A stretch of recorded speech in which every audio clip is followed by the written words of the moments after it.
can I help you? Great. I love those. Yes? Yes. Have you got it? A lot. For the room, drinks, and broken window, 130 real. Like what?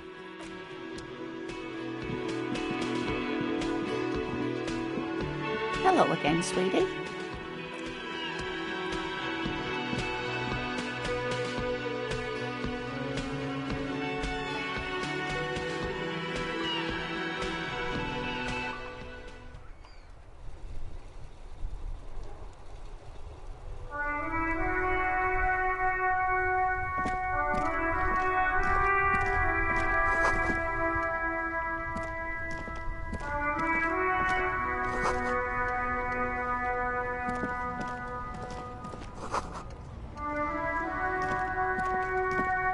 The RCM in Martinez. What can I help you with? We don't see a lot of police around here, that's all. Of course. What can I help you with? Me? I am just a gardener. I am pleased to meet you too, officer. Excuse me? She's uncomfortable. Maybe you should drop this line of questioning. Oh. Well, I didn't write it there. I'm just sitting here. I don't know anything about that either. As I said, I didn't write it. Pig is a widely used term for members of the police. It's not loving. Even if she didn't write it, she should clean it. Okay. She's probably not gonna do it. Since the street sign's messed up? Okay. What do you need? Oh, that's right there, in the yard. She's relieved someone has come for it, finally.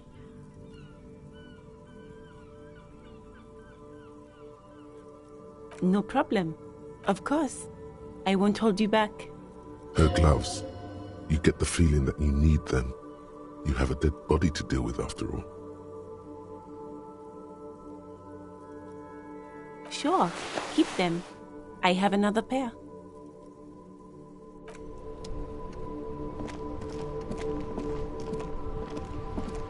Before you stands a motor carriage. The bodywork is covered in blue and white livery, bearing the number 57. Vapor emanates from the large engine on the back of the vehicle. It hasn't had time to cool off yet. This must be the infernal machine that tore you from oblivion. In the cabin, you are welcomed by a set of steering levers, a radio microphone on a hook, a pull-out toolbox under the seat, and the soft glow of the fuel preheater gauge. A metallic drawer slides out from under the seat and clicks into place. The tools inside are neatly organized. Take what you need, officer. It's going to be a long case. I'm not protective of my tools, like some men are. He's clearly a little protective of his tools. But what can you do? Work is work. The pry bar feels nice and cold in your hand, heavier than you'd think. Useful for opening all sorts of doors and lids. The handles are long and sleek. Snap, snap go the cutters in your hand. It's robust, weatherproof, and well-made. Police issue, blue. Lets you see things in the dark you would otherwise miss. The pull-out toolbox slides back into its nest. Preheater gauge casts a warm glow on the steering levers and the radio on its hook. The white suede feels luxurious under the touch, and the metal clutch handle so very familiar in your palm. As you tap on the gauge, the indicator pin jerks as if startled. It's in the large orange sector, indicating the engine is warm. Next to the gauge is a red switch labeled heat. There's no use pressing the heat button. It won't start without the ignition key. Translation: we're not going anywhere right now. Alternative translation: Don't even think you can drive my MC. This is the Caprice Kinema, my motor carriage. You can use the toolbox and the radio if you'd like. Motor carriage, motor carriage. Something bad with a motor carriage. A dark lump rises in your throat.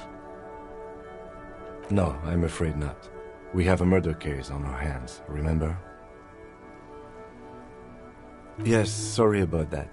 The Caprice Kinema does have a rather distinctive engine sound. He says it with very badly concealed pride.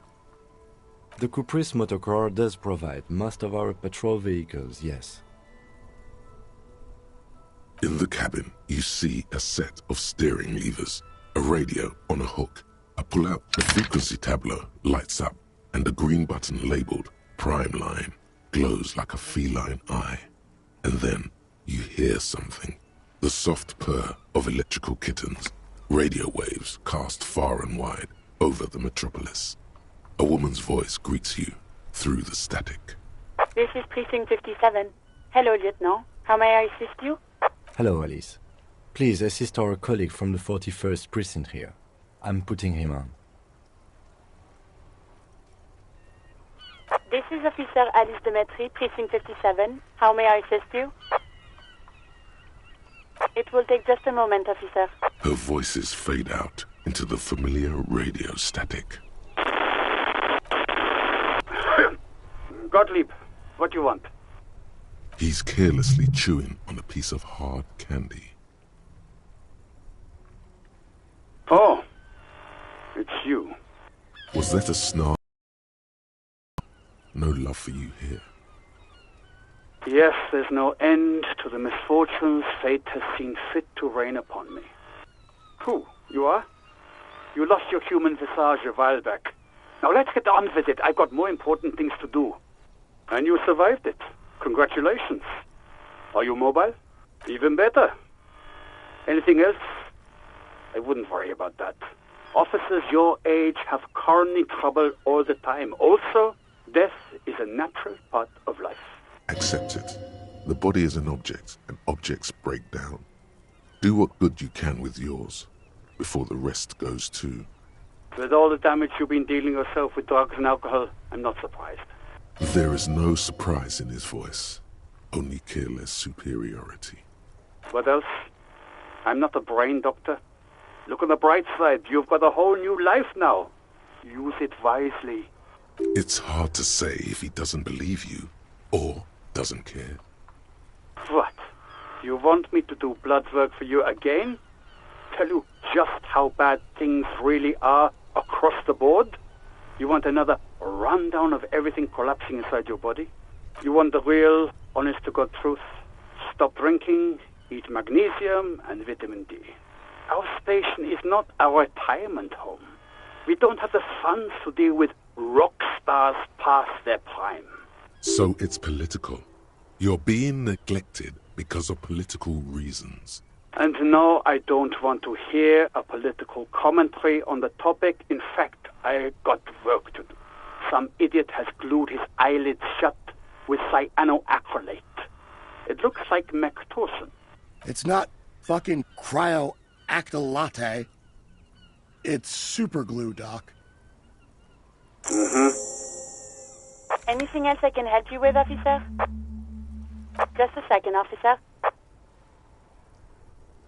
10-2, 10-5. This is 41st. Come in. Over. A scrawny old man sits in a dusty cubicle, smoking, with a large white rectangle sewn on his vest. In front of him is a box-shaped apparatus with an array of wires and antennas. The radio switchboard. 10-4, what's your status? Over.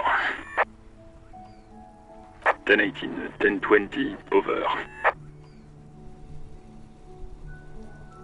10-18, 10-20, over. State your message, sir. Over. 10-4, I hear you. I don't have the authority to grant your request, but... Is it him? What does he want? He says he needs money. Don't give that asshole anything. He's just gonna drink it all. All right. That's a negative on the additional funds, sir. Over.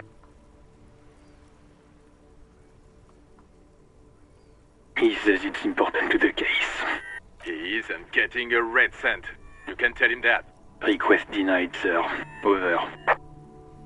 He says he's in trouble, doesn't have a place to sleep. Well, I guess he'd better crack the case before sundown then. Vicmar said... Who cares what this Vicmar said? Pull on their heartstrings. Enough, officer. This begging is below your... Listen. It's okay. You can do it, sir. Over. What is he saying? Did you want anything else, sir? Many of your colleagues are also here. Over. You really need to get your shit together. This is nearing a complete meltdown. Suddenly, the necktie feels like a boa constrictor around your neck, squeezing the dear life out of you. Hey! He terminated the connection. I guess he was in a hurry. The radio falls silent and lifeless. The communications officer has disconnected. What was that? Center myself. Now, anything else you need from my vehicle, or...? 18 kilometers to the south, in the 41st Precinct's relay booth, a small crowd has gathered around communication officer Jules Oldboy Pidier, around a dozen cops. The small room is filled with cigarette smoke, abuzz with laughter, when Officer Judith Minot enters. Her left arm is in bandages, and her hair trimmed short. What is going on here? Did something happen? What happened is my partner made contact. It's not good. He seemed confused, delirious even. Mac, the torso Torson, is finger-fucking his fist, laughing hoarsely and apparently telling his partner, Chester McLean, near the entrance. Yeah, Mullen was fucked, alright. Sounded fucking drunk to me. Yeah, Mac's right. This was some gnarly shit there. I mean, before he started begging for money, it was... Enough!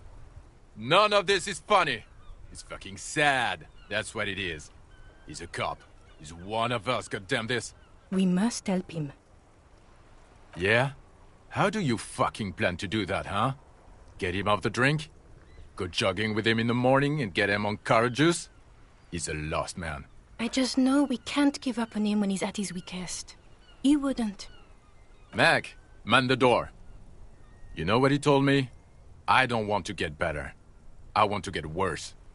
Those were his words. This shit does not leave this room. Not a word of this to the captain. Or anyone else. We'll give him a couple of days to pull his shit together. I guess I can hold off the report for a few days. Good. Okay, everybody. Nothing but a prank call here. We all got our laughs. Now get back to work. Far north, on the other side of the motorway, the officer quietly hunches with his hand in the motor carriage. This is Precinct 57. How may I assist you? Just a moment, officer. 10-4, come in, officer. Over. 10-4, your badge should have most of your personal details. Look over that. Over. 10-9, repeat message. Over. 10-4, message received. This is a very serious situation. I need to 10-22 the captain. Over. Any other good news? He's saying he lost his badge. He what? He lost his badge? Who lost his badge? Dick fucking Mullen. Who do you think? It's Officer Dick Mullen from the bestseller Dick Mullen and the Lost Identity. Dick Mullen is not your name. It's the name of a fictional detective who would not lose. Defend yourself. Immediately. They're laughing at you. This is serious. Of course it's serious. He lost his fucking badge. Satellite Officer Vicmar concurs. Losing your badge is serious. Over. He says this has probably happened to other policemen before him and laughs sarcastically. Oh goddamn it. Is he fucking kidding? The whole station's gonna be dicked for... Satellite Officer Vicmar is wondering if you might be joking and adds that this tarnishes the reputation of the entire station. Over. Mullen dicked us. 10-4, I hear you, officer. I'm just going to make a note here that you are in pursuit of your misplaced badge. Over. Fuck me. Mac, come here. You've got to hear this. Dick Mullen lost his badge. What's going on? Super Cop here lost his badge. He lost his what now? His badge. He lost his goddamn fucking badge. Lost a badge? He asks you to please stop saying he lost his badge. Why? Did he find it? Sergeant Orson was wondering if you found your badge yet. Over. You don't have a comeback. Sorry. It's hard to think like this. He's not replying. Looks like he's still looking for it. 10-9, come again. I didn't get that. Over. New heights even for Captain Sober. Ask him. Ask him if he's lost his gun, too. Sergeant Orson wants to know if you lost your gun too. Over. Check your pockets. Believe fuck. You don't know where it is, do you? No. It's gone. It's not fucking on you. Don't sweat it, Bratan! You don't need a gun to have fun!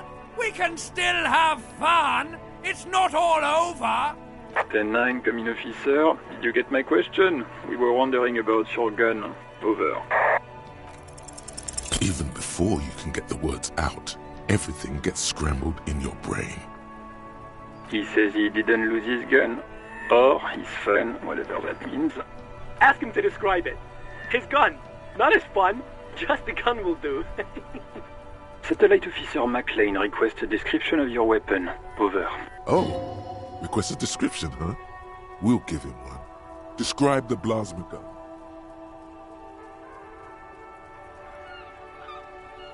Then come again, please.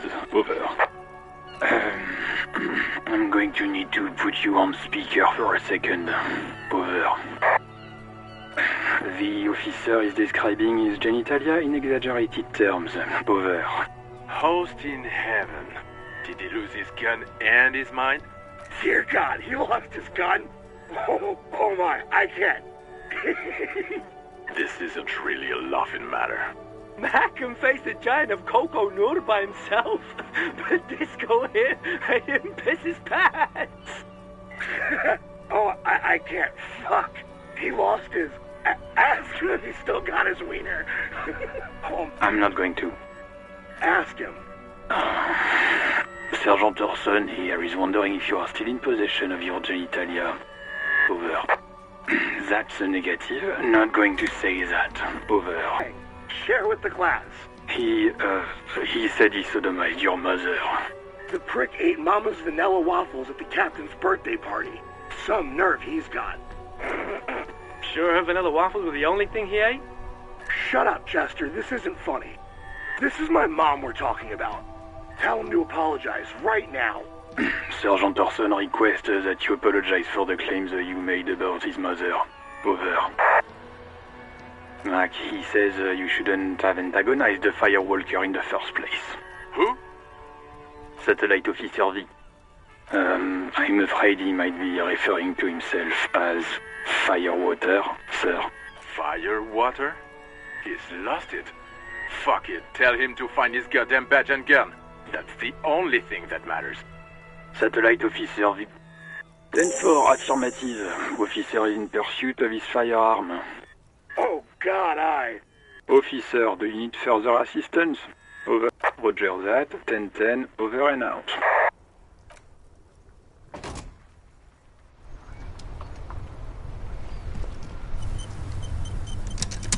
Yes?